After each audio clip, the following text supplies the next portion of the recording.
عليكم، أهلا بيكم في حلقة النهاردة من بودكاست ايزي ايديو. والنهاردة الموضوع مشوق ويهم ناس كتير، فخلينا نبدأ في موضوعنا هو الجرافيك ديزاين أو التصميم الجرافيكي. فيها هنشوف النهاردة ازاي تتعلمه وتكسب منه، وكمان نتعرف عليه بالتفصيل مش بس كشغل، لا هتعرف تفاصيل تهمك مهما كان مجالك. خلينا نبدأ بدور التصميم الجرافيكي في تحسين تجربة المشاهد، اللي هي أهمية التصميم حاجة أساسية ومحورية في تجربة المشاهدة عشان تخليها مشوقة وجذابة. إنك تبدأ تطبق مبادئ التصميم الجرافيكي زي النسب والتباين والنمط والتناغم والتوازن، دي حاجة مهمة عشان تقدر تخلق هوية بصرية قوية وملفتة للانتباه. مهم تعتني بعناصر التصميم زي الألوان والخطوط والأشكال وطريقة الترتيب والتنسيق بينها. لازم تبقى العناصر دي منسجمة مع بعض وبتشكل لوحة جرافيكية متكاملة. كمان تفكير عميق في المفاهيم والرسائل اللي عايز توصلها للمتلقي مهم جدا. طبعا كل ده عشان تخلي المشاهد يتعمق اكتر في المحتوى وتعزز قابلية فهم المعلومة والرسائل بسهولة. التصميم الجرافيكي مش بس موضوع جمالي، ده موضوع اتصال وتواصل قوي بينك وبين الجمهور المستهدف، وبيحسن توصيل المعلومة وتنظيمها في عقل المشاهد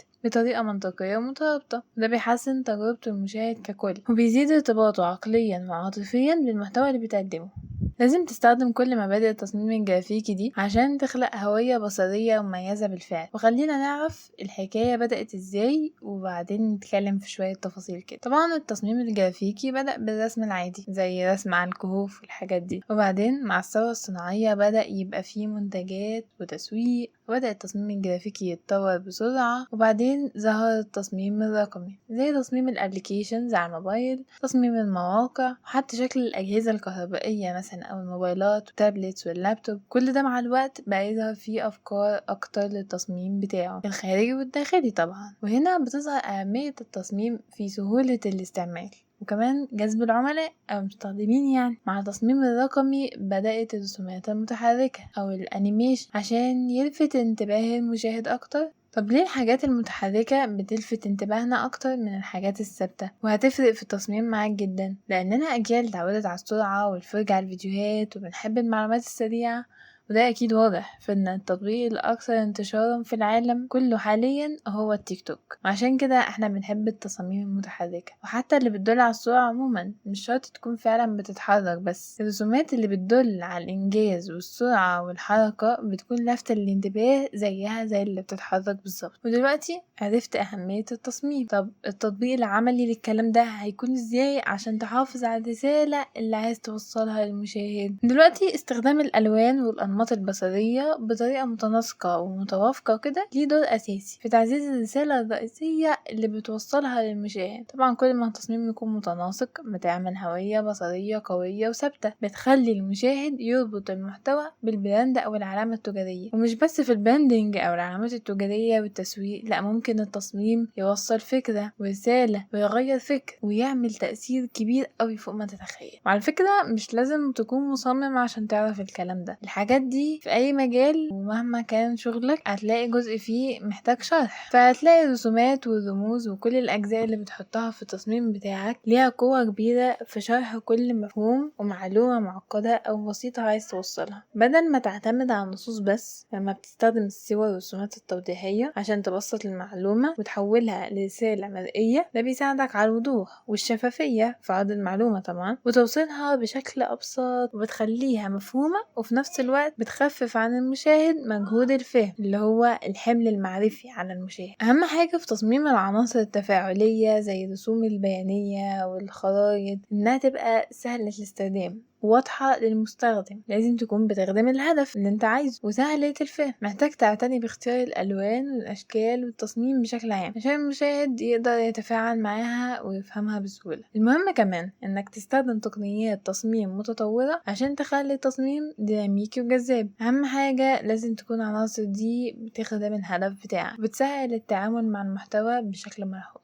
وده بياخدنا لنقطة تانية وهي تكييف التصميم عشان يناسب الشاشات المختلفة ويحافظ على الجودة. دلوقتي الناس بتستخدم انواع كتير من الاجهزه والشاشات، الموبايلات والتابلت والكمبيوتر والشاشات الكبيره وغيرها. المصمم لازم ياخد ده في الاعتبار من البدايه وينظم تصميمه على اساس هيناسب كل الاجهزه دي من غير ما يضر بالجوده ولا لا. محتاج يبص في حجم الشاشات كويس، محتاج يخلي تصميم ريسبونسيف او يعني متجاوب مع المستخدم عشان التصميم يبقى متناسق على كل الأجهزة ويتنقل بنفس الجودة. لازم تراعي حجم الخطوط، الأيقونات، العناصر عشان تكون واضحة وسهلة في القراءة والتفاعل. يعني لازم المصمم يصمم بذكاء ودقة عشان المحتوى والتصميم يتنقل بنفس الجودة على مختلف الأجهزة والشاشات. مش معنى انك بتعمل تصميم مرئي انه مش هيكون فيه نص، لأ، الطباعة والنص أساسيين في أي تخطيط بصري. ممكن نستغنى عنهم بس وجودهم أكيد هيكون أفضل. زي مثلا الخط العربي ليه طابع معين، ليه طابع عربي أو إسلامي ساعات أو ممكن قديم. الحاجات دي لما بتحط الخط العربي بتوصل كل بكلمة مثلا مكتوبة بخط كوفي أو حاجة. وكذلك الخط مثلا الإنجليش المشبك بيكون باين إن هو مكتوب بخط الإيد، في حاجة انفورمال بتبين إن هو مكتوب بخط الإيد. مهم أوي هتحطه فين في التصميم. فطريقة اختيار الخطوط والحجم والتنسيق والمسافات بين الكلمات والمسافات بين الأسطر مهمة عشان تخلي المحتوى سهل في القراءة والفهم. المصممين لازم يختاروا الخطوط والتنسيق اللي بيتناسب مع طبيعة المشروع وتوجه الجمهور. زي ما قلت بيدي انطباع معين. ومثلا الخطوط العريضة والفراغات الكبيرة بتناسب المحتوى اللي بيتقرأ من بعيد. أنا عمري ما قريت كتاب مثلا الخط فيه كبير جدا والفراغات بعيدة، ما ينفعش. لكن المسافات الضيقة زي الكتب مثلا بتكون مناسبة لان هو بيتقرأ من قريب. خط صغير، مسافة بين السطور عادية. وكمان توزيع النص وتنظيمه على الصفحة ليه تأثير كبير على قابلية القراءة والفهم. فلازم المصمم ياخد باله من كل تفاصيل الطباعة والنص عشان يحقق تخطيط بصري ناجح وسهل القراءة ولافت للانتباه. طيب دلوقتي اقتنعت بالكلام ده وعايز تتعلم جرافيك في 30 ثانية صح؟ اسمع بقى نصايح من شخص بدأ جرافيك في أولى إعدادي عشان تبدأ تتعلم التصميم الجرافيكي وتكسب منه. الأول هتتعلم القواعد الأساسية للتصميم، النظرات اللونية،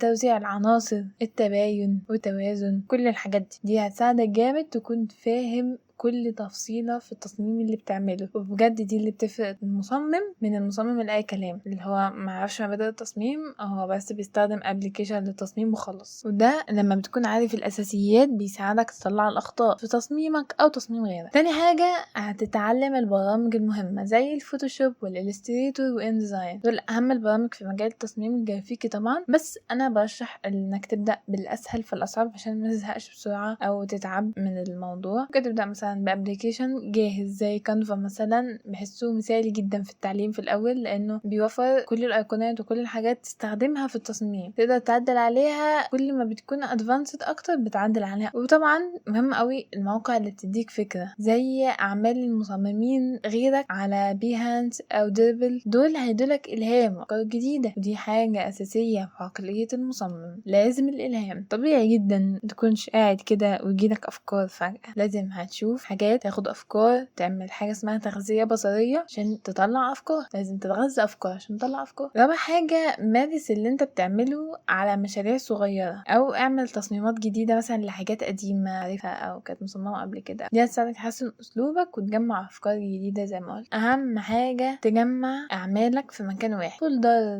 او موقع او تطبعهم او اي طريقه. دي هتفيدك جدا لما تدور على شغل او عملاء يعني. وكمان هتقدر تشوف تقدمك مع الوقت وتقيسه بسهولة. يعني عارف انا عملت حاجة اول مرة كانت عاملة ازاي، تاني مرة كانت عاملة ازاي، حابة ازود عليها كانت عاملة ازاي. واخيرا وليس اخيرا استخدم مواقع التواصل والموقع الشخصي بتاعك عشان تسوق نفسك وتبني ماركة شخصية. ومفيش مشكلة لو استعنت بصديق عشان تسويق. لو ركزت على كل ده هتقدر تطور مهارات التصميم بتاعتك وتبدأ تكسب منها. اهم حاجة من كل ده خالص استمر في التعلم والابداع، ما توقفش التعلم ابدا. وبس كده كانت حلقتنا النهارده، كانت معاكم أروى تامر من فريق ايزي اديو. اتمنى تكونوا اتعلمتوا واستمتعتوا.